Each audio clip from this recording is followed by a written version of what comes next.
Well, students, we have finished the pre-midterm part of our course and we are into the post-midterm part of the course. Let us quickly recap what we have done so far. We started our course with Taylor expansion and order of accuracy. And then as a first chapter of our course, we have learned errors in which we have understood how the error due to floating point approximation propagate into our computation and can magnify the relative error drastically in certain cases. And that gives us an overall idea of how to control our errors in computation. This knowledge is necessary in scientific computing irrespective to whatever problem we may consider and whatever method we may use. After gaining this basic knowledge about errors, we have taken up certain linear algebra problems and developed certain methods for linear systems and approximating eigenvalues of a given matrix. Due to lack of time, we did not cover the conjugate gradient method. So this is what we have done in the pre-midterm portion. Now we are into the post-midterm. In this part, we will first consider nonlinear equations and develop certain iterative methods for approximating a root of a given nonlinear equation. And if time permits, we will also learn to devise numerical methods for a system of nonlinear equations. More particularly, we will do unconstrained optimization. And then we will pass on to an interesting topic called interpolations, where we will try to approximate a given function by polynomials or piecewise polynomials. Then we will take up numerical integration and numerical differentiation. And finally, we will learn to approximate solutions of certain initial value problems for ordinary differential equations, in which we will mainly learn a famous method called Runge-Kutta method. And if time permits, we will also do 2-point boundary value problems. Let us take up the fourth chapter of our study material. In this chapter, we first consider a single nonlinear equation. We will learn how to devise iterative methods to approximate an isolated root of a given nonlinear equation. We will also learn how to do convergence analysis of those methods. Let us first set up the broad understanding of what we are going to do in this chapter. Well, one of the frequently occurring problems in scientific work is to find roots of equations of the form f of x equal to 0, where f is generally taken to be a function from a closed and bounded interval to R. Also, we generally assume that f is a C1 function and the roots of the nonlinear equation are isolated. These are the three assumptions that we will always have throughout this chapter. Other than at the end of the chapter, we will consider a system of nonlinear equations. Till then, we will always consider single nonlinear equation where the function, nonlinear function, is a C1 function and the equation has only isolated roots. Okay, let us first recall what is meant by a root of a nonlinear equation. Well, a root, generally denoted by R, is a real number such that f of R is equal to 0. Let us also recall what is meant by an isolated root. A root R is said to be an isolated root if there exists a neighborhood of R such that no other root of the equation belongs to the neighborhood. Our interest in this chapter is to develop methods to approximately find a value of a root of a given nonlinear equation. Let us first understand what is meant by approximate root of an nonlinear equation. By approximate root or approximation to a root R, we mean a point x star in R such that modulus of R minus x star is very small.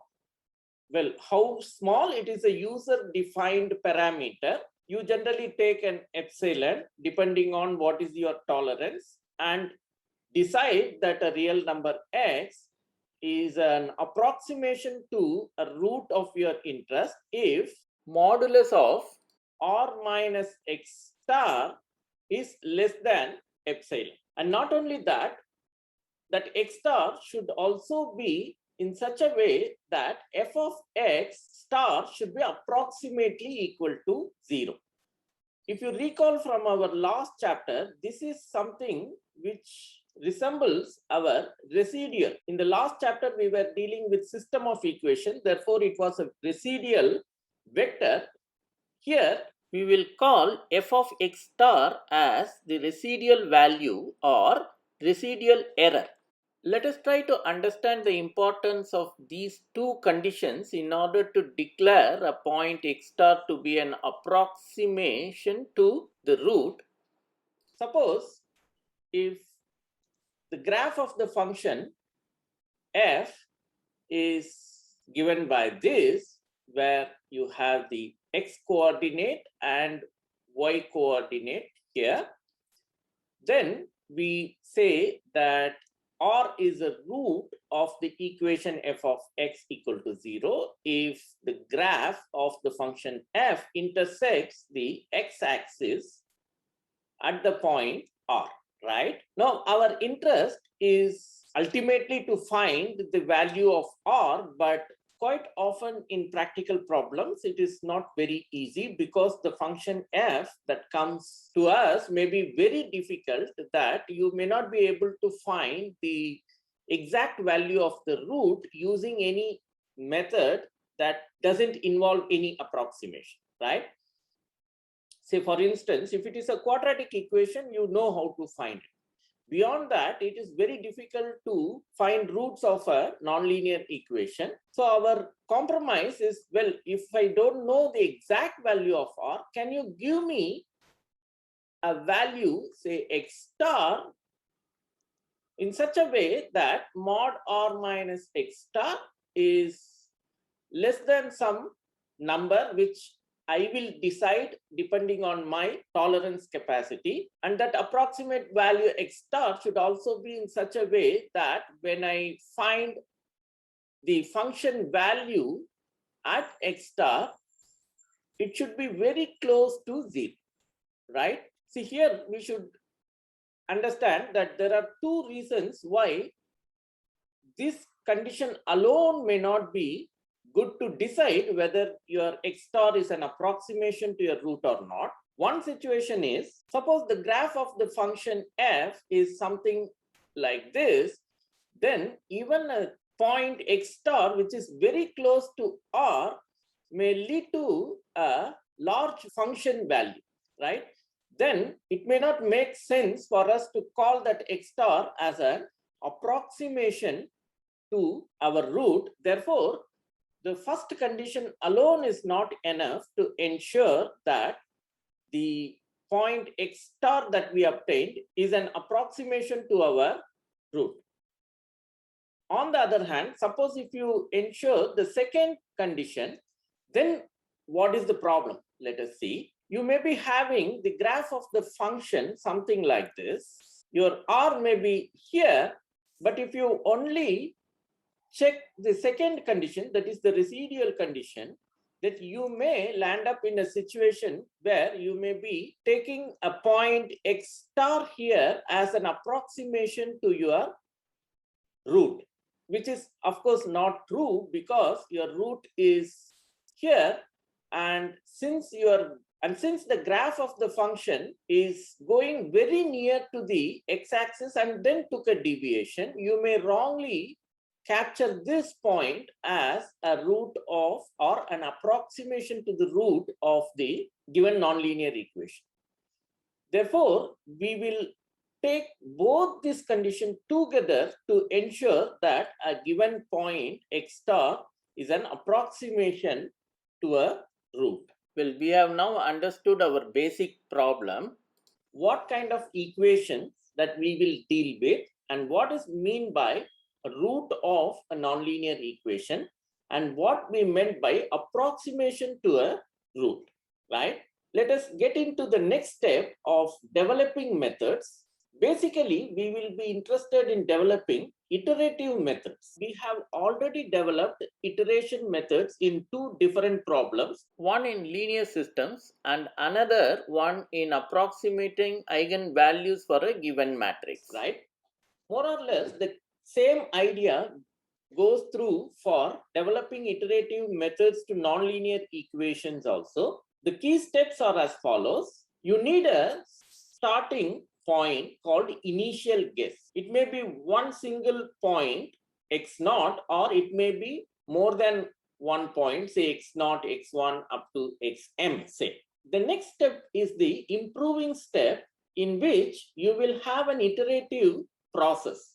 This iterative process is basically a formula derived from your given equation, following certain ideas. Different ideas leads to different iterative methods. This iterative process will be repeated till we achieve the desired accuracy. Now you would have understood from your previous experience that an iterative method will lead to a sequence of numbers. Well, in the previous chapter, we had iterative methods that lead to a sequence of vectors or even numbers.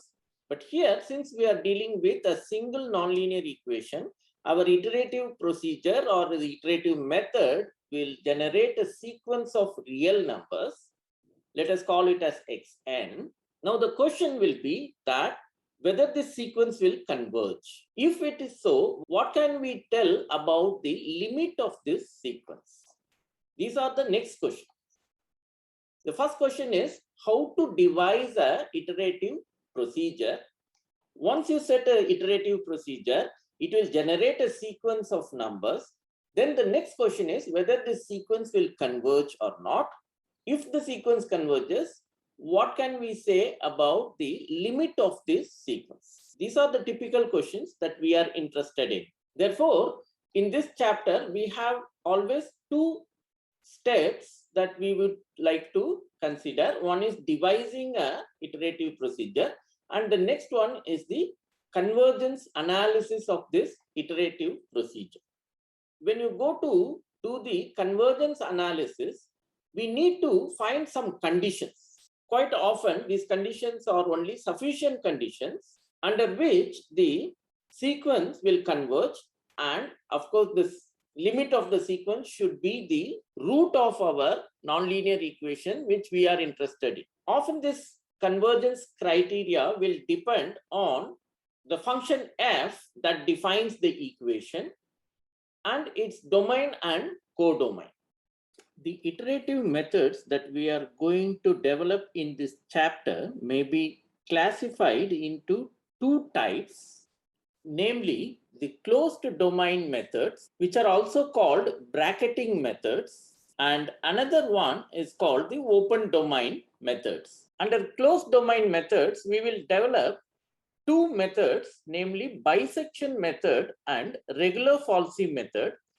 Let us try to understand what is the main idea behind this closed domain methods. Assume that we have a nonlinear equation f of x equal to 0 in such a way that the graph of the function f is given by, say, like this, and we are interested in approximating the root r. The idea behind closed domain method is very simple. It is based on the intermediate value theorem. What you have to do first is to give 2 points, say x0 and x1 on the either side of the root. How will you find? Well, you can find them by looking at the sign of these values, f of x0 and f of x1, right? if f of x naught is either less than 0 and f of x1 is greater than 0, or the other way around. Say for instance, if f of x naught is less than 0 and f of x1 is greater than 0, then by intermediate value theorem, remember we always consider f to be a continuous function. In fact, later in certain methods, we want a more stronger condition that f should be C1 function. Since we assume basically that f is a continuous function, we can use intermediate value theorem to conclude that there exists an R in between the points x0 and x1 such that f of R is equal to 0, right? That is what intermediate value theorem says. Once you locate the root, then you somehow have to shrink this interval to trap this root. That is the basic idea of closed domain methods. The advantage of closed domain methods is that the method always converges. That is, the sequence that we generate through closed domain methods will always converge. That is the advantage of closed domain methods. But the disadvantage, well, rather a serious disadvantage, is that we have to locate the root initially. Why it is a serious disadvantage is, in general, we cannot automate the process of locating a root so as to be implemented as a computer code. I don't say that it is completely impossible. However, it is not very easy, rather I should say. You may have to do it by trial and error, or one has to do manually, get x1 and x2, give to the computer, and further iterations can be done on a computer. So one of these only can be done. So in this way, closed domain methods have this serious disadvantage. Coming to open domain methods, under open domain methods, we will learn three different types of methods, namely secant method, Newton-Raphson method, and a unified idea of the fixed point iteration method. The advantage of open domain method is that you don't need to locate the roots initially. Like you can just arbitrarily throw any point x0 or maybe more than one point. Say for instance, in secant method, we will have to give two initial guesses. Whereas in Newton-Raphson method and fixed point iteration method, we just have to give one initial guess, x0. And this initial guess can be given arbitrarily. Like you can just choose any point and start with that point and generate the iterative sequence, just like how we have done in Jacobi and Gauss-Seidel method, even in power method. If you recall, we don't have any condition on how to choose our initial guess, right? Well, in power method, we had some condition, but that is for the theoretical purpose. For computational purpose, you just throw any vector x0, your computation will go on. But will the sequence converge or not, if you ask the question, then that needs some special conditions on x0, right? But to run your method, you don't need any condition. You just have to provide one vector there. Similarly, here in open domain methods, you just choose any x0 or more than one point, give to your computer will start computing this further iterations. Whereas in closed domain methods, it is not like that. You have to give x0 and x1 in such a way that they are on the either side of the root that we are interested in. So this is the main difference between closed domain methods and open domain methods. So open domain methods obviously have this advantage that you can arbitrarily choose x0 and you start doing your computation.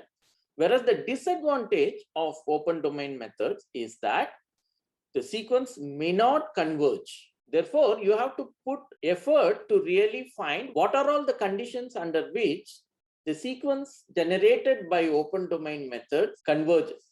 We'll take up each method. We will first learn how to devise the iterative procedure, and then we will also see how to do the convergence analysis.